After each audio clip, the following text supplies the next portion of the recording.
Egyptian culture took shape around a series of religious temples built in carefully chosen sites along the Nile.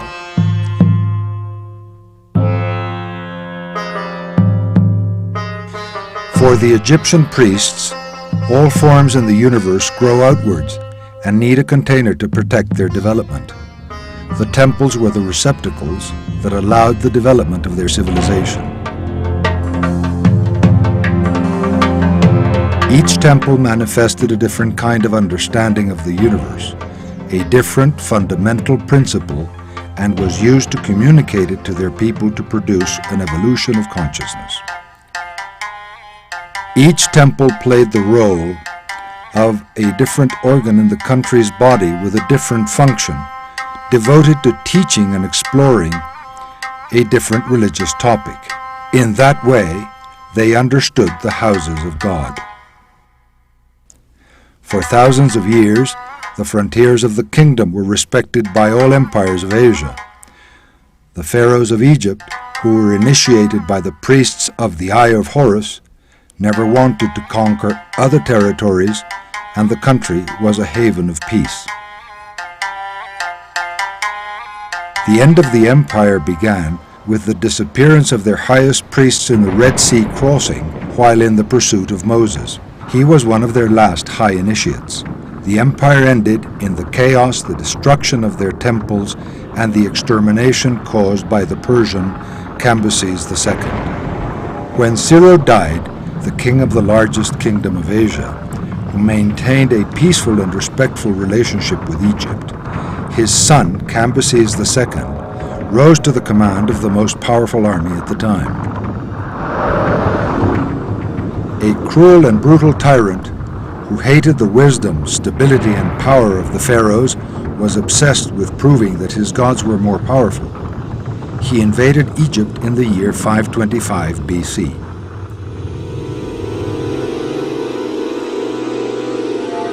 He murdered Psammethicus III, the last pharaoh legitimately born in these lands, and almost all the priests of the school of mysteries of the Eye of Horus.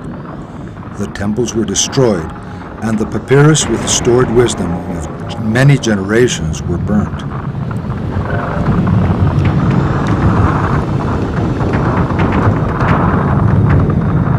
The knowledge was lost in the darkness, and the powerful Egyptian wisdom disappeared with their high priests.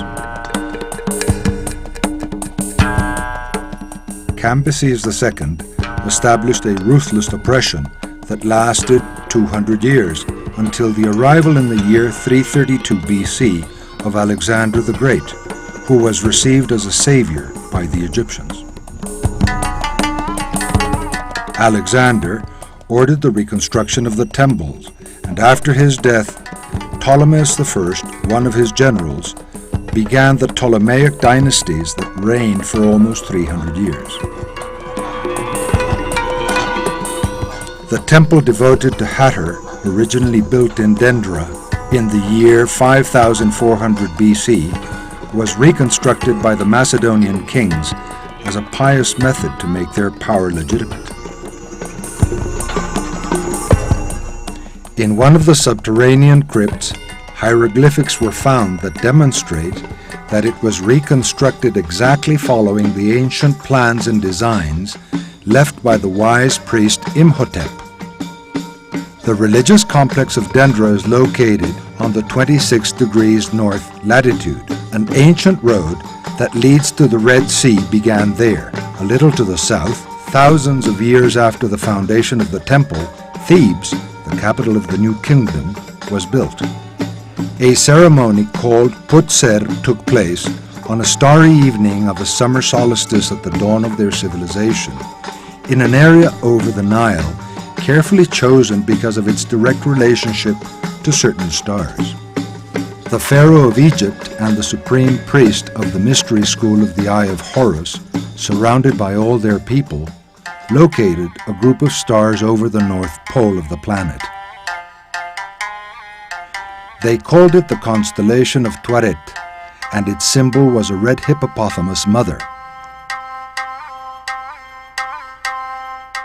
In our times, we call the same group of stars Draconis, and its symbol is a dragon serpent.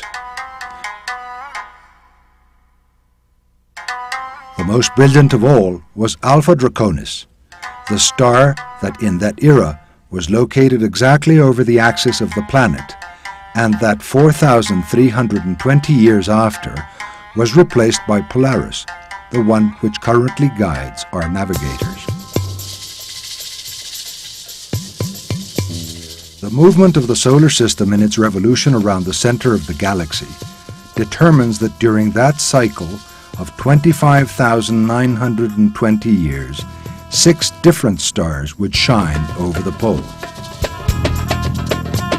The star over the pole represented the fundamental motherly force in the sky, the generator of the substance that allowed the development of life in the universe, the feminine principle called Hathor, to which this temple was consecrated.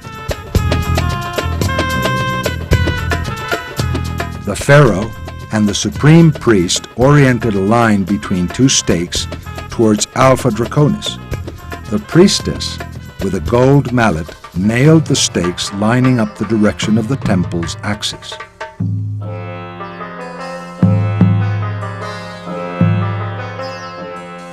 They then set the 4 cornerstones to begin the protective wall of the complex, a very high wall to fence out the enemies of the life they wished would be there forever.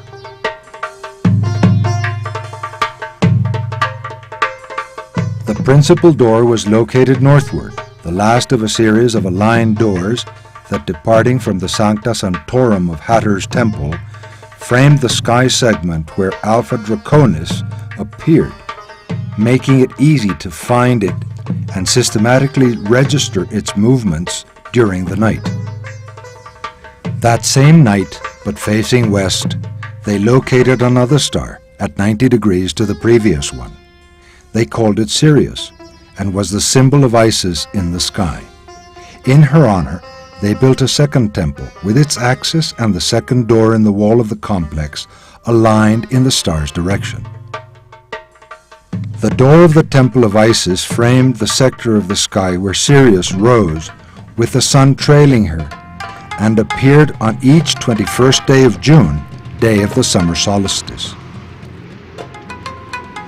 The temple grew inside the high walls, while the priest recorded the movement of the stars, studied the processes impelled by their energies, and carved on its walls the conclusions on that sacred topic. Sirius, the symbol of Isis, was called the dog star because it follows the Orion constellation, the impersonation of Osiris in the sky. After being hidden for 120 days, it reappeared over the horizon, marking the moment when the Nile waters begin to overflow. It was then visible for 40 days, the same times that the floods lasted.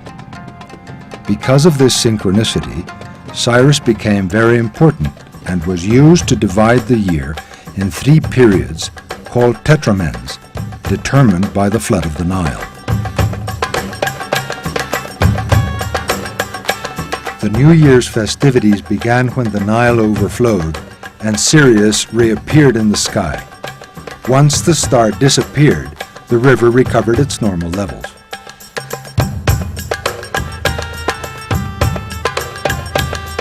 The calendar and the synchronization of Egyptian life with the sun and the stars was so important that the pharaoh, upon assuming his high role, had to swear never to change the dates of the calendar. However, the day Sirius reappeared in the sky depended on the latitude of the temple in which it was awaited, since in the southern Elephantine it was seen 7 days before than in Bubastis to the north. The priests also used the sun as a clock to help determine the duration of the year, since the summer solstice happened at the same time of the reappearance of Sirius. In Dendera, on the horizon, framed by the doors of the temple of Isis, the sun appeared after the rising of Sirius.